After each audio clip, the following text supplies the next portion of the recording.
കൊടുക്കുന്നതിലൊന്നും എനിക്ക് വിരോധം ഉണ്ടായിട്ടില്ല. പക്ഷെ എനിക്ക് മനസ്സിലാകുന്നില്ല, ഇത്ര പെട്ടെന്ന് ഇങ്ങനൊരു ആലോചന. പെട്ടെന്നുള്ള ആലോചനയൊന്നും അല്ലല്ലോ. പണ്ടേ അവൻ കെട്ടാനിരുന്ന പെണ്ണ് തന്നെയല്ലേ? അതെ, എന്നാലും പെരപണിയാണെങ്കിൽ തുടങ്ങാൻ പോണു. അതിനിടയില് അവളിവിടെ ഇല്ലാണ്ടായാല്. അവളല്ലല്ലോ പെരപണിയണത്. അടുക്കളപ്പണിക്ക് ഞാനൊരാളെ കണ്ടുവച്ചിട്ടുണ്ട്. ആരെ? ആരായാലും എന്താ, പണിക്ക് ആളുണ്ടായ പോരെ? വല്ലതും വായിച്ചു പിടിച്ച് തിന്നണ്ടടി. അങ്ങനെ രുചി പിടിക്കണ്ട. ഇത്രയും നാളും തിന്നോണ്ടിരുന്നത് രാധ വെച്ച് വിളമ്പിയതല്ലോ.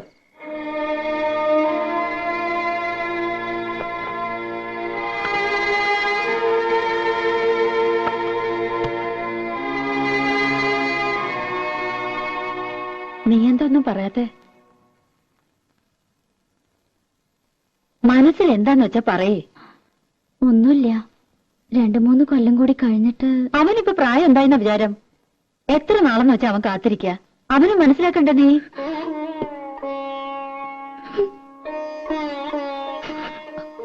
അതിന് നീ കരയണ എന്തിനാ? പാപ്പേച്ചിക്ക് മനസ്സിലാവും. എത്ര അടുപ്പുണ്ടെങ്കിലും കല്യാണം എന്നൊക്കെ പറയുമ്പോ ഏതൊരു പെൺകുട്ടിക്കും ഉണ്ടാവും പേടി. നിന്നെ അവൻ പൊന്നുപോലെ നോക്കിയോളും. ഇങ്ങനെ കരയാൻ അവൻ ഒരിക്കലും ഇടവരുത്തില്ല. എന്തേ കരയാവള്? എന്റെ പത്മിനി, വെറുതെ അവളെ എന്തിനാ നിർബന്ധിച്ച് സമ്മതിപ്പിക്കുന്നേ? കല്യാണം എന്നൊക്കെ പറഞ്ഞ ഓരോരുത്തരുടെ ഇഷ്ടാ. അതിനവൾക്ക് ഇഷ്ടക്കേടൊന്നുമില്ല. ആ, ഞാൻ കാലിക്കറ്റ് പോയിട്ട് ചിലപ്പോ ഒരു ഇത്തിരി ലേറ്റ് ആവും. ആ കോൺട്രാക്ട് ഒന്ന് കണ്ടിട്ട് വരൂ.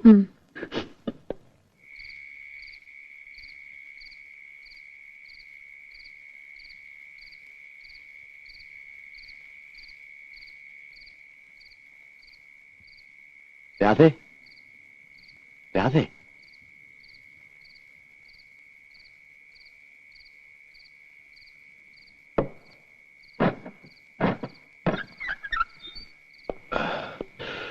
പപ്പേച്ചി കിടന്നു. 10 മണി വരെ കാത്തു.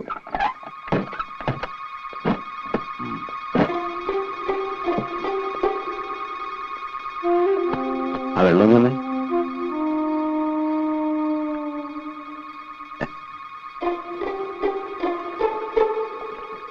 നിന്റെ കൈ കൊണ്ട് തന്നിട്ടാന്ന് തോന്നുന്നു. നല്ല മധുരം. നിനക്കെന്താടി ഒരു വിഷാദം? നിനക്കിഷ്ടമില്ലെങ്കിൽ അവനെ കെട്ടുമെന്ന് തന്നെ കേട്ടോ. ശരിക്കും പറഞ്ഞ ഒരു ചേർച്ചയില്ല. കുരങ്ങന്റെ കയ്യിൽ പൂമാല കിട്ടിയ പോലെയാവും.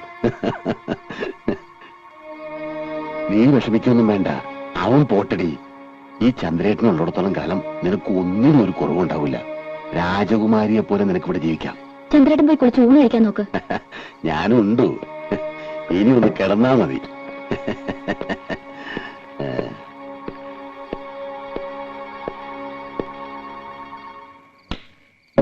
ലൈറ്റ് ഓഫാക്കണ്ട. ഇനിയിപ്പോ നീ എന്തിനാ ഇവിടെ ഒറ്റയ്ക്ക് നിൽക്കുന്നേ? വാ, നമുക്ക് കിടക്കാം. ചന്ദ്രേട്ടാ, ഞാൻ പറഞ്ഞില്ലേ, നന്നായിട്ട്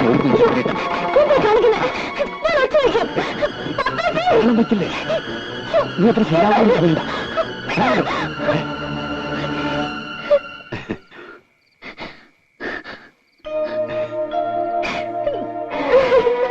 എന്നെ കണ്ടവള് വല്ലാതെ പേടിച്ചു, പാവം. ആ, പെരവണി അടുത്ത ആഴ്ച തുടങ്ങാൻ കേട്ടോ. ഞാനൊന്ന് കുളിക്കട്ടെ, വല്ലാത്ത വിശപ്പ്.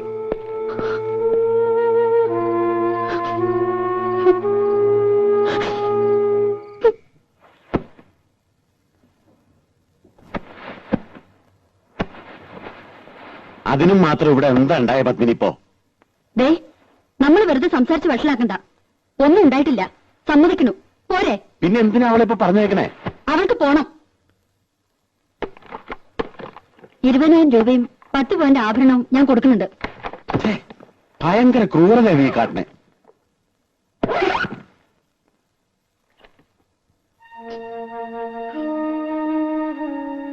രാച്ചി എന്തിനാ കരയണേ? രാച്ചി കരയണ്ട.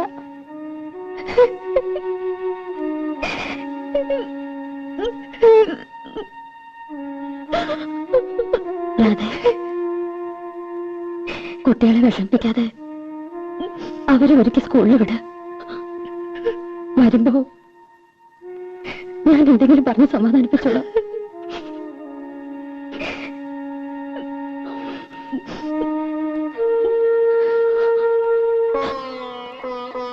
മോളെ, അപ്പേച്ചയുടെ ജീവിതം മാത്രമല്ല, എന്റെ ജീവിതവും നശിക്കരുത്. അതുകൊണ്ടാ പപ്പേച്ച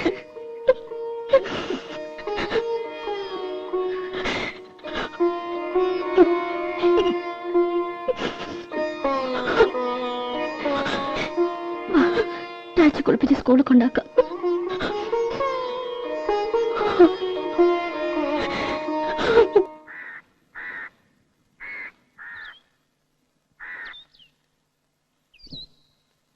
അത്യാവശ്യമായിട്ട് കാണണമെന്ന് പറഞ്ഞപ്പോ ഞാൻ പേടിച്ചു. ഞങ്ങൾ കുറച്ചു ദിവസം ഇവിടെ ഉണ്ടാവില്ല. ചന്ദ്രേട്ടന്റെ വീട്ടിലും എന്റെ ഏട്ടന്റെ അടുത്തും പിന്നെ ചില ബന്ധുക്കളുടെ വീടുകളിലൊക്കെ ഒന്ന് പോണം. ഇത്ര നാളും അതൊന്നും പറ്റിയില്ല. അതുകൊണ്ട് രാധ കുറച്ചു ദിവസം എന്റെ വീട്ടിലൊന്ന് നിൽക്കട്ടെ.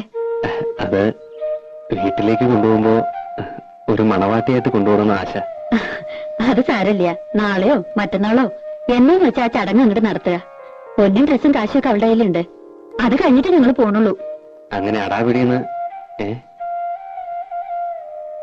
കൂട്ടുകാർക്കും അയൽക്കാർക്കൊക്കെ ഒരല്ല ചോറ് കൊടുത്ത് ഒരു പന്തലൊക്കെ ഇട്ട് ഒരു കല്യാണമായിട്ട് നടത്തണമെന്നുണ്ട്. ഞാൻ ഇങ്ങനെ മതി. അതുവരെ അവൾ അവിടെ നിൽക്കട്ടെ. ഞങ്ങൾക്ക് പോവാണ്ടിരിക്കാൻ വയ്യ. അല്ലെങ്കിൽ പിന്നെ അവളുടെ അച്ഛന്റെ കൂടെ. വേണ്ട പത്നി ചേച്ചി, അത് വേണ്ട. ഞാൻ കൊണ്ടുപോയിക്കോളാം അവളെ.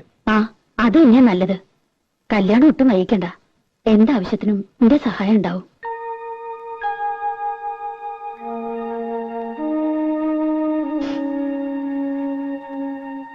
നീ വിഷമിക്കൊന്നും വേണ്ട. മക്കളെ സ്കൂളിൽ കൊണ്ടുവിടാനും കൊണ്ടുവരാനും ഞാൻ വന്നോട്ടെ പപ്പച്ചി.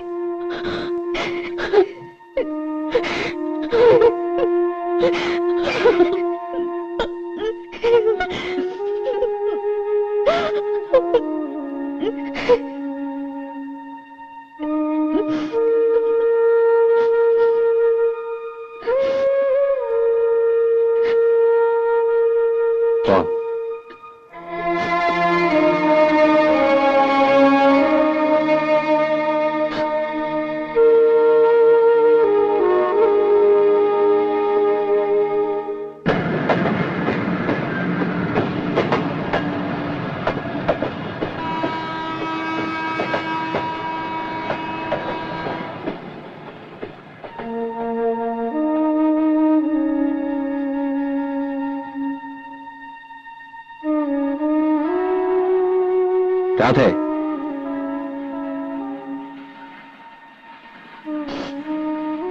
എന്ത് പ്രശ്നമാണ് ഉണ്ടായേ? ഒന്നുമില്ല. ചന്ദ്രനാരെന്തെങ്കിലും?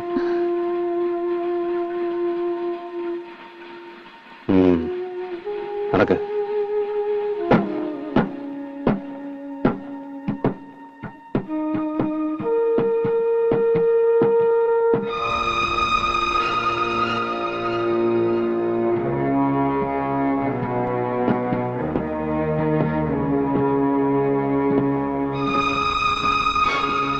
നോക്കി നടക്ക്, അല്ലെങ്കിൽ വീഴും.